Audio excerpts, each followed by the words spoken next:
بسم اللہ الرحمن الرحیم۔ شروع اللہ کا نام لے کر جو بڑا مہربان نہایت رحم والا ہے۔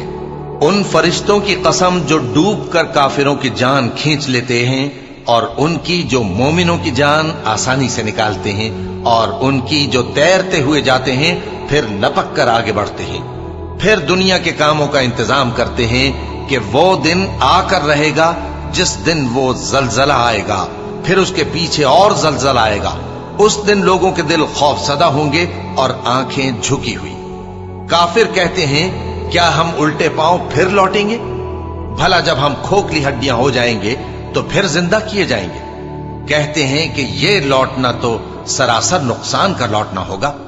تو بس وہ ایک ڈانٹ ہوگی، اس وقت وہ سب میدان حشر میں آ جمع ہوں گے۔ بھلا تم کو موسیٰ کی حکایت پہنچی ہے جب ان کے پروردگار نے ان کو پاک میدان یعنی طوٰ میں پکارا اور حکم دیا کہ فرعون کے پاس جاؤ کہ وہ سرکش ہو رہا ہے، پھر اس سے کہو کہ کیا تو چاہتا ہے کہ پاک ہو جائے اور میں تجھے تیرے پروردگار کا رستہ بتاؤں تاکہ تجھ کو خوف پیدا ہو؟ غرض انہوں نے اس کو بہت بڑی نشانی دکھائی مگر اس نے جھٹلایا اور نہ مانا۔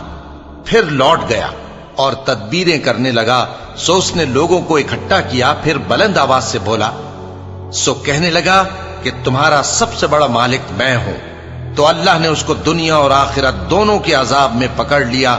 جو شخص اللہ سے ڈر رکھتا ہے اس کے لیے اس قصے میں عبرت ہے۔ بھلا تمہارا بنانا مشکل ہے یا آسمان کا؟ اللہ نے اس کو بنایا، اس کی چھت کو اونچا کیا، پھر اسے برابر کر دیا، اور اسی نے رات تاریک بنائی اور دن کو دھوپ نکالی، اور اس کے بعد زمین کو پھیلا دیا۔ اسی نے زمین میں سے اس کا پانی نکالا اور چارہ اگایا اور اس پر پہاڑوں کا بوجھ رکھ دیا۔ یہ سب کچھ تمہارے اور تمہارے مویشیوں کے فائدے کے لیے کیا۔ پھر جب وہ بہت بڑی آفت آئے گی اس دن انسان جو محنت وہ کرتا رہا یاد کرے گا، اور دوزخ دیکھنے والے کے سامنے لا کر رکھ دی جائے گی۔ اب جس نے سرکشی کی اور دنیا کی زندگی کو مقدم رکھا تو اس کا ٹھکانہ دوزخ ہی ہے، اور جو اپنے پروردگار کے سامنے کھڑے ہونے سے ڈرتا اور نفس کو بیجا خواہشوں سے روکتا رہا تو اس کا ٹھکانہ بہشت ہی ہے۔ اے پیغمبر صلی اللہ علیہ وآلہ وسلم، لوگ تم سے قیامت کے بارے میں پوچھتے ہیں کہ اس کی آمد کب ہے، سو تم اس کے ذکر کی طرف سے کس فکر میں ہو؟ اس کا منتہا یعنی واقع ہونے کا وقت تمہارے پروردگار ہی کو معلوم ہے۔ جو شخص اس سے ڈر رکھتا ہے تم تو اسی کو ڈر سنانے والے ہو۔